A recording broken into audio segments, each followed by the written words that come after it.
I alone escaped. You had a bunch of hotheads, but you must find the words to fight.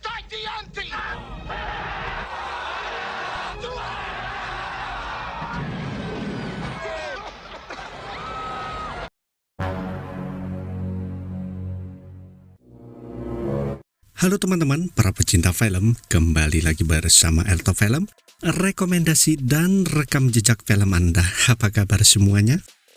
Di kesempatan video kali ini, Mimin kembali akan mengangkat satu alur cerita film yang berjudul Farewell to the King. Rilis pada tahun 1989. Film besutan sutradara John Milius ini menceritakan kisah deserter tentara Amerika yang terdampar di belantara hutan Kalimantan pada masa Perang Dunia Kedua. Ia diselamatkan oleh suku Dayak dan diangkat jadi raja yang memimpin perjuangan melawan penjajah Jepang. Oke, tanpa banyak spoiler di awal, langsung saja kita simak alur ceritanya. Ini dia Farewell to the King. Ciki Jos.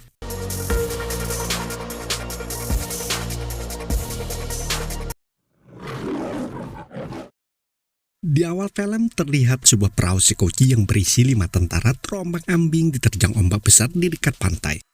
Mereka akhirnya melompat dan berenang ke tepi pantai. Ketika sampai di tepi pantai, salah satu dari mereka telah tewas.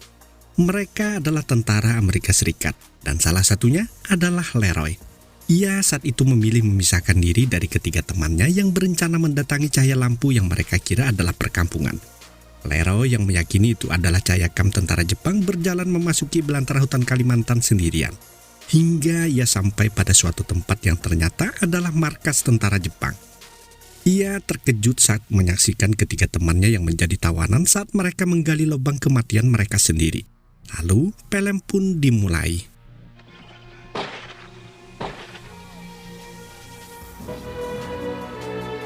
Cerita kita mulai 3 tahun kemudian, tepatnya pada tahun 1945, di mana sebuah pesawat milik tentara Inggris sedang menerjunkan 2 orang tentaranya di belantara hutan Kalimantan. Mereka berdua adalah kesatuan pasukan khusus tentara Inggris yang bernama Kapten Nigel dan awak radionya yang bernama Tenga. Mereka berdua mengemban tugas khusus untuk mendekati dan mengorganisir para suku-suku pribumi agar melakukan perlawanan terhadap Jepang.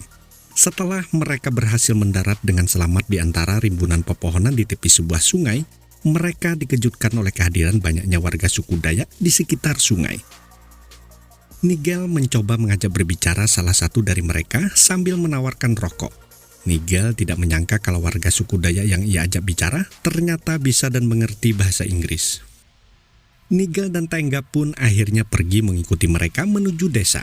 Mereka bermalam di dalam hutan sebelum mereka sampai. Ketika pagi menjelang, Nigel dan Tenga yang tidur di atas ayunan, mereka terkejut setelah mendapati kondisi mereka dalam keadaan sudah terikat bersama ayunan. Nigel dan Tenga pun digotong menuju kampung warga suku Dayak. Saat berada di lamin rumah panjang, betapa terkejutnya Nigel setelah melihat seorang raja suku Dayak yang duduk di singgasana tersebut ternyata seorang bule. Raja itu adalah Leroy, tentara Amerika yang 3 tahun lalu melarikan diri dari kejaran Jepang ke hutan. Pada malam harinya, Leroy menemui Nigel dan Tenga. Nigel mengatakan kalau Jepang telah kalah perang, dan sebentar lagi tentara Australia akan memasuki Kalimantan dan membebaskan negeri mereka dari Jepang. Nigel meminta bantuan kepada Leroy agar memimpin sukunya melakukan perlawanan kepada Jepang, karena Inggris akan kembali ke negerinya. Namun Leroy tidak memberikan jawaban dan hanya pergi meninggalkan mereka di tengah hujan yang deras. Pada keesokan harinya, Nigel dan Tenga dibawa ke sebuah ruang pertemuan lamin rumah panjang. Leroy sang raja lalu mengatakan kepada mereka bagaimana ia bisa sampai di rumah itu. Di mana saat pertama kali ia tiba di rumah itu, mereka ingin menjual kepalanya kepada orang Jepang. Ia juga mengatakan kalau mereka berdua sekarang berada di negeri para roh, di mana rakyatnya hidup dengan hukum adat dan semua manusia di sini hidup dengan bebas. Leroy lalu menceritakan masa lalunya, yaitu bermula pada bulan April 1942, tepat sebelum jatuhnya Corregidor, saat MacArthur dan petinggi militer lainnya mencoba kabur. Leroy dan teman-temannya juga mencoba kabur dan terombang-ambing di lautan, hingga akhirnya mereka berhasil selamat ke tepi pantai, namun teman-temannya dibunuh oleh Jepang dan Leroy berhasil meloloskan diri ke pedalaman hutan Kalimantan yang sangat lebat. di mana ia harus berjalan di antara rimbunnya pepohonan dan akar yang melilit di setiap langkahnya, serta tak ada sinar matahari yang dapat menembus lebatnya pepohonan. Ia juga harus tidur di hutan tanpa beralaskan apapun bersama lintah yang mengisap darahnya setiap saat. Hingga pada waktu Leroy dalam kondisi keputusasaan, seorang pemburu suku Dayak yang bernama Guai, yang waktu itu sedang berburu dan tidak mendapatkan buruan, menemukannya dan membawanya ke kampung suku Dayak.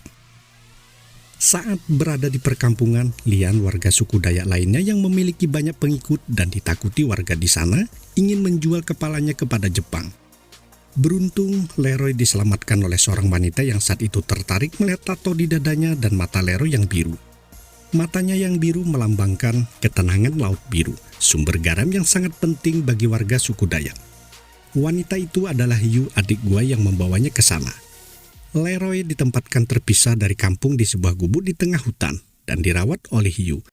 Yu mengajari Leroy berbahasa Dayak, berburu dan bagaimana bertahan hidup di alam liar. Pada suatu malam, Leroy mendatangi Lamin dan menantang Lian yang masih menginginkan kepalanya untuk mengambilnya sendiri jika ia masih menginginkan kepalanya. Dewan adat akhirnya mengizinkan duel tersebut, dan Leroy akhirnya berhasil membunuh Lian. Setelah berduel selama 1 jam lebih, Leroy mendapatkan 7 mata luka, namun ia berhasil menusuk Lian tepat mengenai hatinya. Leroy lalu mengantarkan jasad Lian kepada ibunya. Dan ia akhirnya menikahi Yu dan ditunjuk menjadi raja oleh 22 kelompok rumah panjang suku Dayak yang berhasil ia persatukan. Nigel terus berusaha membujuk Leroy agar membantu Inggris melakukan perlawanan terhadap Jepang. Namun Leroy dengan tegas mengatakan kalau ia sudah deserse dan berhenti berperang. Dan ia juga menyukai dunianya sekarang. Hingga pada suatu hari, sebuah pesawat Jepang menembaki dan membom kampung mereka. Hal ini membuat Leroy memutuskan untuk bergabung dan melawan Jepang. Namun Leroy meminta sebuah kesepakatan dengan Nigel dan pimpinannya yang berkuasa yaitu MacArthur. Leroy meminta kebebasan seperti sedia kala dan persenjataan. Nigel berjanji akan mengusahakannya. Tidak lama kemudian pasukan sekutu mengirimkan 4 tentara dan persenjataan yang diterjunkan menggunakan parasut. Mereka adalah Sersan Cochran, Brent Armstrong, Dynamite Dave, dan Strip Lewis. Keempat tentara itu ditugaskan untuk melatih warga suku Dayak menggunakan persenjataan dan peperangan modern. Setelah hari-hari berlalu, kini warga suku Dayak yang dilatih sudah mulai mahir menggunakan persenjataan modern. Pada suatu malam, keempat tentara sekutu yang melatih warga suku Dayak diberi kesempatan untuk tidur bersama para gadis di sana yang dengan sukarela menemani mereka. Terlihat Sersan Cochran begitu bersemangat mendengarnya, dan Nigel tetap mempertahankan kesucian dirinya karena dia sudah memiliki pasangan. Pada keesokan harinya mereka mencari lokasi keberadaan tentara Jepang. Mereka akhirnya menemukan keberadaan tentara Jepang di sebuah sungai kecil. Nigel yang belum pernah bertemu dengan tentara Jepang mencoba mengambil gambar mereka dari jarak dekat. Saat itulah seorang tentara Jepang yang akan ia foto menyadari keberadaannya, sehingga saling tembak pun tak terhindari. Nigel saat itu melarikan diri dan tersesat. Leroy yang menyadari Nigel tersesat segera mencarinya. Sementara itu, Nigel yang memiliki penyakit malaria jatuh pingsan di tengah jalan persawahan. Leroy pun berusaha menolongnya dengan cara menggendong Nigel di tengah hujan peluru tembakan tentara Jepang. Leroy akhirnya berhasil membawa Nigel melarikan diri memasuki hutan.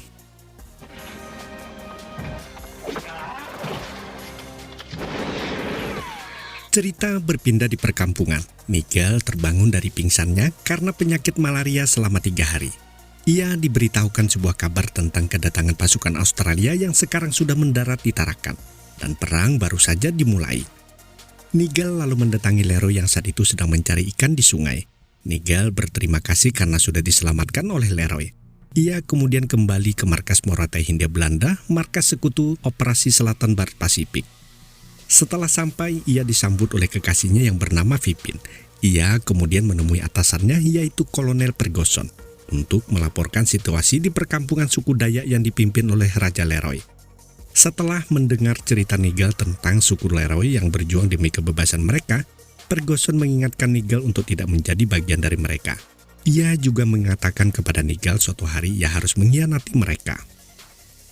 Nigel akhirnya mendatangi Jenderal MacArthur. Dengan ditemani oleh Kolonel Ferguson, Nigel menyampaikan tuntutan Raja Leroy meminta tanda tangan pernyataan kemerdekaan rakyat suku Dayak yang dipimpin oleh Leroy. Dan jaminan mereka tetap seperti sedia kala dan perlindungan dari tentara sekutu untuk berjanji melindungi hak mereka. Tanpa diduga, Jenderal MacArthur menyetujui tuntutan Raja Leroy yang disampaikan Nigel dan menandatangani perjanjian tertulis yang sebelumnya telah disiapkan oleh Nigel. Cerita berpindah di perkampungan suku Dayak. Nigel disambut oleh warga suku Dayak dengan hangat setelah pesawatnya mendarat.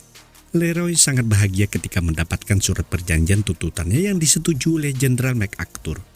Ia merasa berhutang budi kepada Nigel. Pada suatu hari, Leroy mengajak Nigel dan tentara lainnya untuk mengunjungi lembah Celah Awan yang terletak di balik sebuah gua, di mana di sana bertempat tinggal para suku Dayak Punan dengan kearifan lokalnya sebagai pencari madu. Leroy meminta kepada Nigel agar memasang dinamit di dalam gua yang juga merupakan pintu gerbang menuju perkampungan suku Punan, untuk berjaga-jaga jika terjadi serangan Jepang yang tidak terbendung. Gua itu diledakkan agar Jepang tidak bisa memasuki perkampungan. Setelah mengadakan upacara adat, Leroy dan suku Dayak lainnya akhirnya menyerang para tentara Jepang yang sebenarnya dalam kondisi frustasi dan kelaparan. Mereka melakukan penyisiran di dalam hutan dan menyusuri sungai-sungai yang ada di sana. Mereka berhasil memenangi banyak serangan dan berhasil menguasai basis-basis tentara Jepang.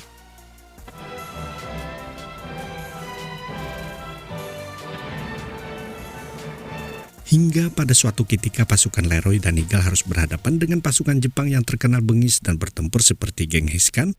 Tentara Jepang itu dipimpin oleh seorang kolonel yang berjuluk Kolonel Hantu. Dan pasukan tentara Jepang itu kini bergerak cepat mendekati Celah Awan, tempat suku Dayak Punan bermukim.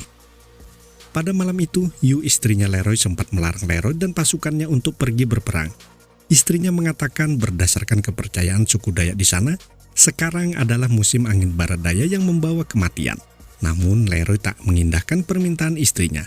Keesokan paginya, Leroy dan pasukannya berpamitan untuk melakukan peperangan. Ketika berada di tepi sungai, Leroy mendapat laporan dari iparnya Guai kalau desa Sengar tetangga desa mereka telah musnah diserang oleh Jepang. Raja dan penduduknya menghilang. Ketika mereka sampai di desa itu, terlihat hanya menyisakan puing-puing rumah yang terbakar dan semua penduduknya telah tewas dibunuh. Dan yang lebih mengejutkan, para tentara Jepang yang kelaparan itu ternyata telah menjadi kanibal.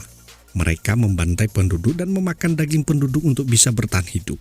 Nigel dan pasukan Leroy pun bertekad akan menghancurkan tentara Jepang semuanya tanpa ampun.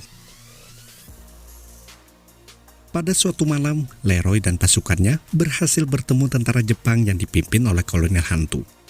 Mereka bersiap memasang dinamit di jalur yang akan dilewati tentara Jepang, dan para pasukan Leroy bersembunyi di dalam sebuah parit yang telah mereka siapkan di tengah cuaca hujan yang turun malam itu. Ketika pasukan Jepang itu semakin dekat, terjadilah peperangan yang sangat mengerikan.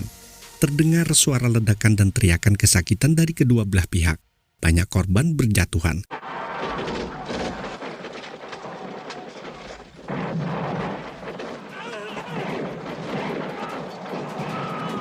Namun pasukan Jepang yang berani mati itu sebagian berhasil menerobos pertahanan pasukan Leroy. Dan kini para tentara Jepang yang berhasil melewati mereka telah menuju perkampungan Celah Awan. Leroy yang panik segera memerintahkan Nigel dan pasukannya untuk pergi ke rumah Panjang dan Celah Awan. Leroy dan pasukannya pun segera berlari menuju Celah Awan. Ketika mereka sampai di mulut gua Celah Awan, mereka disambut tembakan dari para tentara Jepang. Setelah berhasil memasuki gua, Leroy memerintahkan dinamit Dep untuk meledakkan gua. Namun dinamit Dep harus tertembak saat bersiap meledakkan gua. Ia dikagetkan oleh kehadiran para suku Punan yang berkerumun di area ledakan. Hal ini membuat pasukan suku Leroy kewalahan. Leroy yang merasakan kehabisan waktu mengajak Nigel dan pasukannya untuk pergi ke rumah Panjang, tempat istri dan anaknya serta rakyatnya yang kini dalam bahaya. Sementara itu di rumah Panjang, nampak pasukan Jepang telah berhasil memasuki perkampungan. Terjadi kepanikan di rumah Panjang. Istri Leroy dan warga yang tersisa berusaha melakukan perlawanan. Leroy dan Nigel terlihat berlari kencang menuju perkampungan. Ketika ia sampai, Leroy terkejut dan sedih ketika melihat rakyatnya yang mati bergelimpangan dibantai oleh tentara Jepang.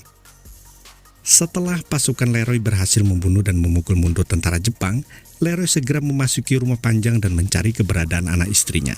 Ketika ia sampai di dalam, terdengar raungan teriakan kemarahan dan kesedihan Leroy setelah melihat istrinya tewas.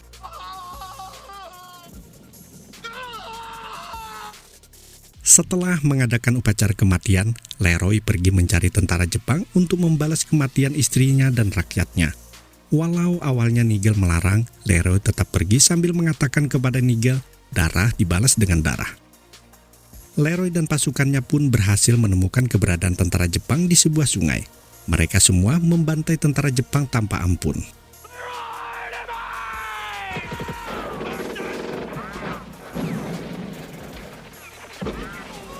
Terlihat banyak mayat tentara Jepang yang tewas bergelimpangan di dalam sungai. Air sungai pun berubah menjadi merah darah. Terlihat raut kesedihan Leroy yang saat itu berlumuran darah tentara Jepang. Ia begitu sedih atas kehilangan semua orang-orang yang ia cintai. Ia pun menanyakan hari dan tanggal berapakah hari itu kepada Nigel. Leroy pun bersumpah mulai detik itu ia tak akan menyerah kepada siapapun. Kolonel Hanto dan sisa pasukan Jepang berhasil melarikan diri dari sergapan mereka hari itu. Saat itu, Nigel sedang mendengarkan siaran pengumuman dari radio yang disampaikan oleh Presiden Amerika Serikat perihal keberhasilan sekutu yang dipimpin oleh Amerika Serikat yang berhasil melumpuhkan Hiroshima dan pangkalan militernya.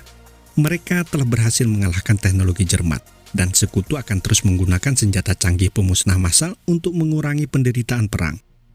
Pada saat itulah, mereka dikejutkan oleh serangan tembakan tentara Jepang dari arah seberang sungai. Nigel yang saat itu pergi sendirian untuk melakukan penyergapan berhasil ditusuk tentara Jepang dengan bayonet. Walau ia berhasil membunuh tentara itu, Nigel yang terluka parah berjalan sempoyongan ke dalam hutan, menghindari kejaran tentara Jepang. Hingga ia sampai di sebuah pohon di tengah hutan seperti pohon yang diceritakan oleh Leroy saat ia pertama kali ditemukan oleh suku Dayak. Nigel pun pingsan tak sadarkan diri. Cerita berpindah di kota Brunei. Nigel terbangun dari pingsannya selama 3 pekan. Ia terkejut setelah melihat Pipin kekasihnya sedang menungguinya. Ia juga diberitahukan oleh Pipin kalau perang telah usai. Sementara itu di dalam hutan, Kolonel Hantu dan sisa pasukan Jepang menyerah kepada Leroy. Dan di Brunei, Nigel yang berbicara dengan Kolonel Ferguson menyampaikan kekecewaannya atas tindakan pasukan sekutu yang kini mengejar Leroy dan pasukannya. Sekutu tidak mengizinkan ada kekuasaan raja baru di wilayah kekuasaan mereka. Walau ada surat perjanjian yang ditandatangani oleh MacArthur, pasukan Australia tetap mengejarnya. Nigel yang sangat mengenal Leroy mengatakan kepada Ferguson kalau Leroy tidak akan mudah menyerah dan tidak akan bisa ditundukkan. Saat Kolonel Ferguson melihat peta celah awan milik Nigel, ia mengatakan kalau sekutu akan membuat blokade besar-besaran dengan persenjataan berat untuk menghancurkan kekuatan Leroy. Nigel yang tak ingin ada pertumpahan darah dengan Leroy dan pasukan suku Dayaknya akhirnya melarang Ferguson untuk melakukan blokade. Ia memberikan saran jika ingin menghentikan perlawanan Leroy dan pasukannya dalam hitungan minggu, cukup memotong jalur pasukan garam ke suku Dayak. Ferguson sangat setuju dengan ide cemerlang yang disampaikan oleh Nigel, melumpuhkan pemberontakan tanpa pertumpahan darah. Cerita berpindah ke tempat pemblokiran jalur garam oleh tentara Australia. Terlihat Leroy sedang bernegosiasi dengan para tentara penjaga. Leroy, Coklin, dan Kolonel Hantu bersedia menyerahkan diri asalkan yang lainnya dibebaskan mengambil garam dan pergi kembali ke pedalaman. Walau awalnya tentara Australia menolak berdamai, namun setelah melihat kalau mereka telah dikepung secara diam-diam oleh pasukan Leroy, mereka akhirnya mengizinkannya. Terlihat anak sematawayang Leroy menangis sedih saat akan berpisah dengan ayahnya.